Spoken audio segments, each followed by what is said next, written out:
Ang may problema, yung nakaupo sa gobyerno. Iisa lamang, iba yun ate. Sa tingin mo, pag inalis natin ang gobyerno, anong mangyayari sa Pilipinas? Tell me. Sagutin mo, pag pinabagsak natin ang gobyerno, ano ang mangyayari sa Pilipinas? Hindi nga, kaya tatanong kami. Kung gusto mo pabagsakin ang gobyerno, ano? Oh, di ba? Yan ang problema. NPA! NPA! Yan ang NPA! Pati ulit! Pati ulit ito, mga kapunta namin. Pati ulit ang mga komunista ito. Hoy! Tanggalin mo yung maskara mo kung mapapangka. Tanggalin mo!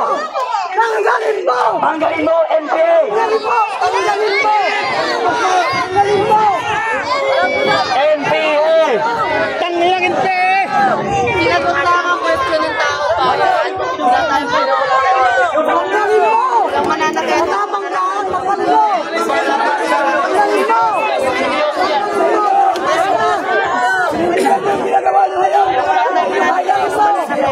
Walang mananakit. Tanggalin mo! Matakan! Hoy, kung matapag kang NPA ka, alisin mo! Alisin mo! Palamunin ka na nga, bobo ka pa! Pinapaaral ka na nga, binibigyan ka na ng baon, bobo ka pa! Lahat ng may isok dito sa harap! Samahan niyo ang aral na kapulisan! Lahat ng vlogger, lumin niyo rito! Bigyan ng division! Hindi pa kumakain. Mamaya, ang mga taga-kapwa Senado ay magpupunta rito!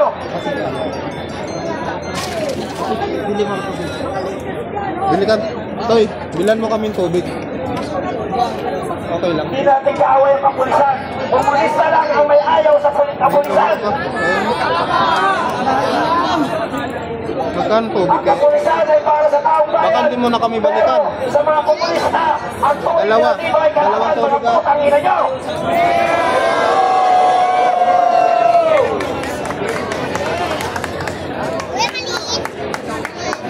Yung tig-15 or Lahat na may isok dito sa harap! kayo na barya. Lahat na nakakap sa may isok, puro komunista! Yung ibang may isok, ikot na ilan! Hindi alam mo may isok! Hindi alam nalaman na hindi kayo may isok! Yan, mga sabaton! Hindi na mga putang ina nyo! Bago kayo magtapag-tapangan, mag-isip-isip kayo! Pag kayo nahuli ng pulis, nadampot kayo, yung leader nyo, pati yung grupo nyo, hindi kayo sasamahan sa loob ng kulungan. Yung tapang nilalagay sa tama. Oo. Kung dinadaan nyo yun sa daan, magkuha na kayo ng isang truck na bato. Batuhin yung kapulisan, isang tampo lang nila sa inyo ng galak, patay kayo. Pitikin nyo sila ng goma, barilin kayo ng Armalite. Anong laban ninyo? Di ba? Gobyerno ang kalaban natin. Tapos dadaanin nyo sa dahas. Sa tingin nyo kapag binato sila ng bato, pag gumanti ang kapulisan, kung seryoso ang kapulisan, saktan kayo. Isang grado lang, patay kayong lahat. Pag pitikin sila ng goma, Armalite, ubus kayong lahat. Kaya yung tapang nyo, ilagay nyo at ilugar ninyo. Huwag kayong sumali sa rally namin kung nanggugulo kayo. Ngayon, lahat tayo ay biktima ng korupsyon. Hindi ang kapulisan ang kalaban natin. Hindi ang kasundaluhan ang kalaban natin.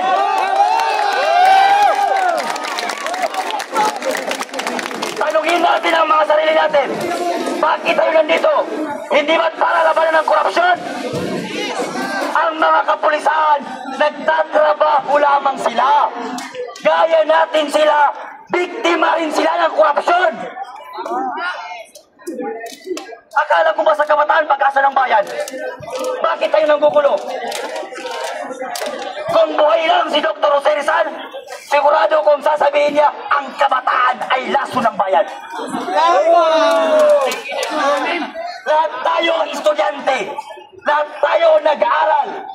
Imposible na ikaw na estudyante magpa-under ka sa putang ina na para lang saktan ang mga kapulisan.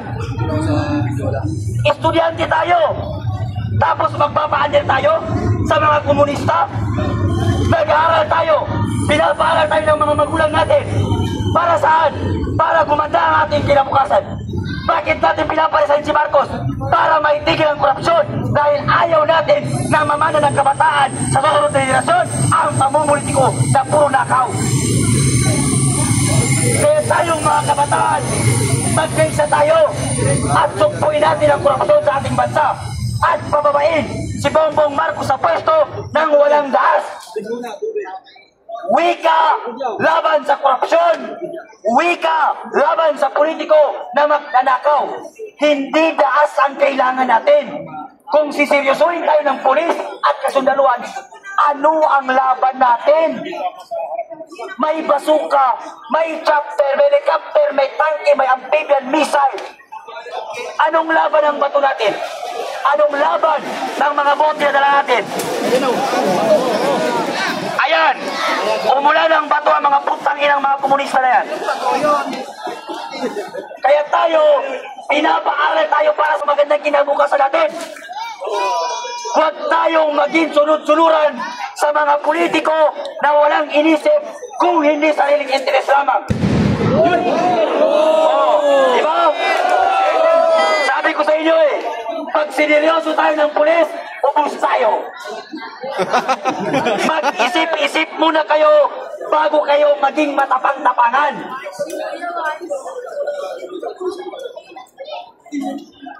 Sana sa mga mahal naming kapulisan, pabawain nyo yung mga tao na nasa taas, mga mahal naming kapulisan.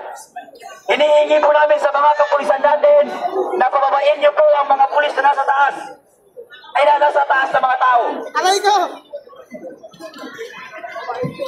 Pababain po natin mga sir, mga minamahal namin kapulisan. Pababain nyo po yung mga taong nasa taas. Tama yan, para walang ano. Ano, mga kabataan dyan, mag-isip-isip na kayo. Huwag tayong maging sunod-sunuran sa mga leader na gustong pabagsakin ng gobyerno. Bakit? Hindi gobyerno ang may problema. Ang may problema, yung nakaupo sa gobyerno. Tama. Akala ko ba sa mga taga-UP Pride? Akala ko sa mga nag-aaral sa UP Pride? Bakit kayo nagpapahandle? Bakit kayo nagpaparekrut sa mga komunista para pabagsakin ang gobyerno? Inuulit ko, hindi gobyerno ang kalaban natin. Ang gobyerno ng Pilipinas, walang problema. Ang may problema, yung nakaupo sa gobyerno.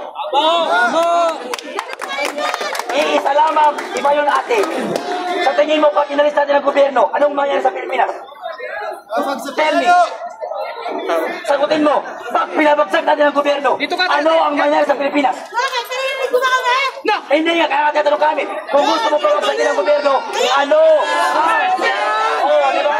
Yan ang problema. NPA! NPA! Yan ang NPA! Pati-ulit! Ulit! Pati-ulit ito, mga kapulsa namin. NPA! Pati-ulit ang mga komunista ito. Hoy! Tanggalin mo yung maskara mo kung matapang ka. Tanggalin mo. Tanggalin mo, NPA.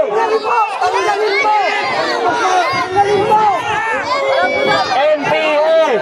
Tanggalin NPA. Sinagot lang ang question ng tao pa. Wala tayong pinag-uulan. Walang mananakit. Walang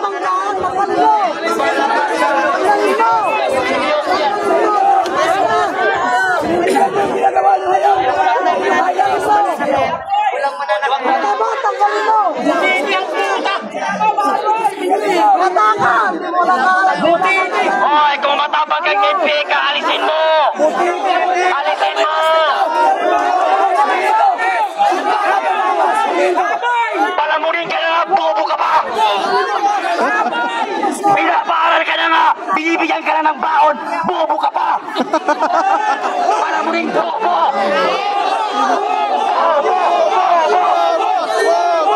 Aray ko! Yan yung hirap sa NPA. Palamunin na nga, pinapaaral pa, bobo pa. Wala ka alam na ito. Umakyat lang kayo sa bundok at kumain ng mga mangga na magkakaino. Sanay naman kayo dyan eh. Mga taong bundok. Pinaglalaban yung pulok. Pabagsakin ng gobyerno. Bobo ka ba? Pabagsakin ng gobyerno. Sulukin mong Malacanang. Anong mayayari sa Pilipinas kung wala ang gobyerno? Bangag ka ba?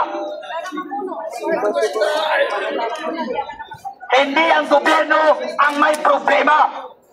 Ang nakaupo sa gobyerno ang may problema. Kaya tayo mga Pilipino, magkaisa tayo. Lalong-lalo na sa mga kabataan. Kayo ay nag-aaral. Huwag kayong magpapalikrot sa mga NPA.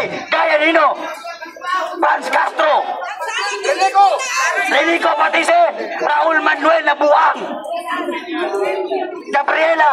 Ba't kayo sasama dyan? Kabataan Parties, sigaw ng taong bayan, pabagsakin ng gobyerno. Bobo ka ba? Ang sabihin mo, sigaw ng taong bundok, pabagsakin ng gobyerno. Kayo lang naman ang may gusto pabagsakin ng gobyerno. Kaya kami nandito para alisin ang mga politiko na kurakot, hindi para pabagsakin ng gobyerno at saktan ang mga kapulisan. Maraming salamat mga kaibigan. Sana magkaisa tayo sa pagkakataon nito. Bakit? Lahat tayo biktima ng korupsyon sa ating bansa. Lahat tayo biktima. Kaya iisa lamang ang kinuha natin dito. Pababain si BBM sa pwesto at itigil ang korupsyon. Iisa ang paninindigan natin. Iisa ang prinsipyo natin. Tayo ay kayumanggi at mga Pilipino. Marapat lamang na imbestigahan natin at pababain si Bongbong Marcos kung hindi na niya kaya ang pamumuno sa Pilipinas. Thank you. Okay.